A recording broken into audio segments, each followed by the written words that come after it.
A message carved into hundreds of city streets that nobody can explain. A Civil War treasure code that stumped the CIA for over a century, and a body found buried in a tree that police still can't name, and a small town in Missouri where 3 women vanished into thin air and left their dinner on the stove. These are the ones where there's no neat little bow at the end. No arrest, no confession, sometimes not even a name, just questions. Let's get into it. So starting in the 1980s, people in Philadelphia and eventually over 100 cities across the US and even South America started finding these tiles embedded directly into the asphalt of busy streets, like melted right into the road, and they all say some version of the same cryptic message. Toynbee idea in movie 2001, resurrect dead on planet Jupiter. I mean, what?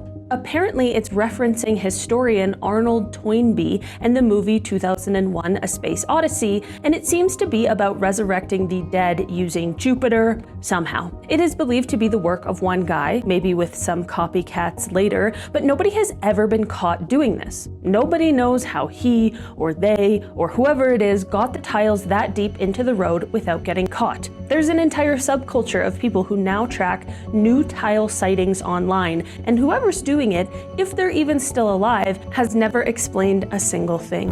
In May of 2008, 19-year-old Brandon was driving home late at night in rural Minnesota when he ran his car into a ditch. He called his parents around 2 a.m., completely calm, said he was fine, and started walking. His dad stayed on the phone with him the entire time for 47 minutes, and then, near the end of the call, Brandon suddenly says, "Oh shit," and the line goes dead. His dad heard what sounded like water in the background right before it cut out. His car was found in the ditch exactly where he said it was. His phone was found nearby, but Brandon himself has never been found. Not a trace, despite massive searches of nearby rivers and fields. What did he see? What happened in that last second?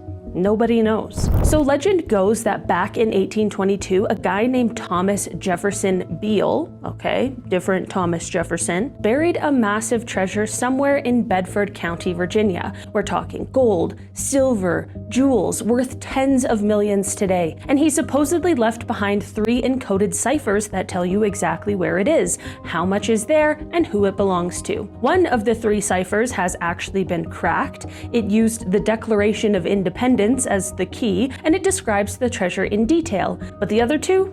Nothing. Cryptographers, treasure hunters, literal code breakers from the NSA in their off hours have thrown everything at these ciphers for almost 200 years and gotten nowhere.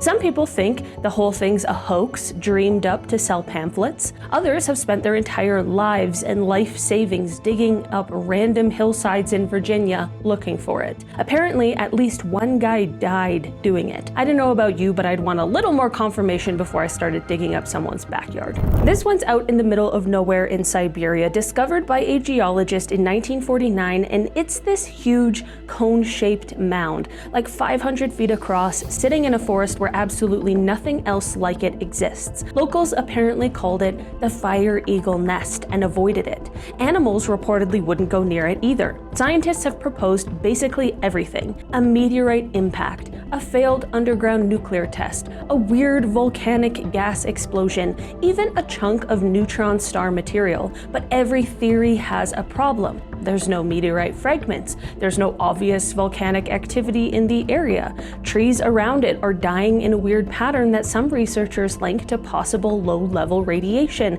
but even that's disputed. It is said to still be actively breathing, like the ground shifts and steams occasionally. Nobody agrees on what it is. It's just there. In July of 1974, a woman's body was found in the dunes near Provincetown, Massachusetts. She had her life brutally taken, and for over 45 years, nobody could identify her. No name, no missing persons match, nothing. Investigators tried everything over the decades: forensic sketches, isotope analysis to figure out where she grew up, even exhuming and re-examining the body multiple times. In 2022, using advanced DNA technology, they finally identified her as Ruth Marie Terry, which is genuinely one of the only wins on this entire list. But here is the thing: identifying her didn't solve the crime. Whoever killed her has never been named, never been caught, and the case remains wide open decades later. So we got her name back, we just never got her justice.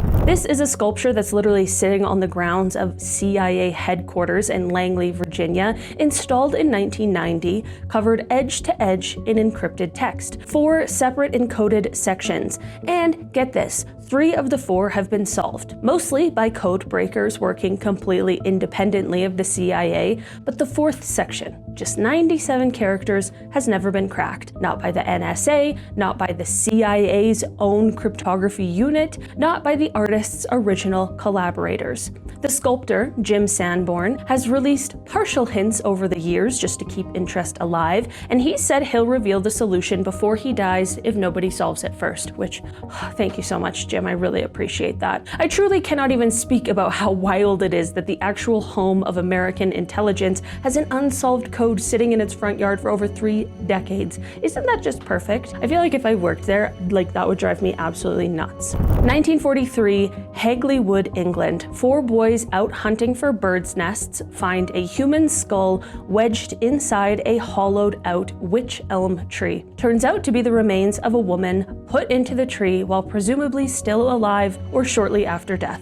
Investigators couldn't identify her. No name ever surfaced. And then, this is the part that really gets me, starting in 1944, graffiti started appearing around Birmingham asking, quote, "Who put Bella down the wych elm?" Nobody knows who wrote it or how they knew details about the case that weren't public. Theories range from a Nazi spy ring execution to a black magic ritual sacrifice to something far more mundane that just never got solved. Someone out there knew something. That graffiti proves it, and that person is long gone now, taking the answers with them.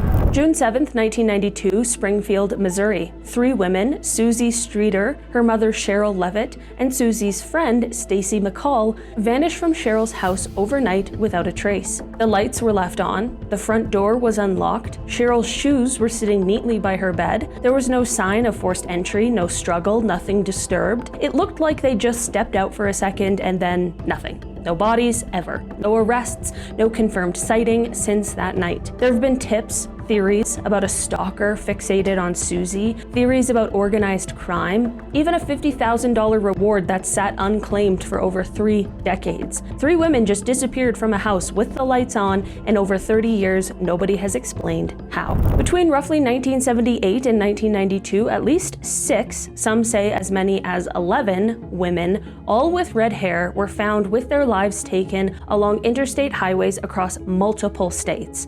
Tennessee, Arkansas, West Virginia, Kentucky. Similar age range, similar method, bodies dumped near truck stops and highway rest areas. A few of these victims have actually been identified over the years, including one confirmed through advanced DNA testing as recently as 2018, and there's been more progress since, which is honestly rare good news in a case this old. But here's the part that's never changed. Whoever did this, and investigators have long suspected it could be one person, possibly a long-haul trucker given the highway pattern, has never been caught. Never named, never charged. Decades later, some women are still slowly getting their names back one at a time, but the person responsible is still just a theory, a pattern on a map, and nothing more. All right, guys, that has been our list for today. Thanks so much for checking it out. I've been your host today, Livy Kozlowski, and I will see you again soon. Bye.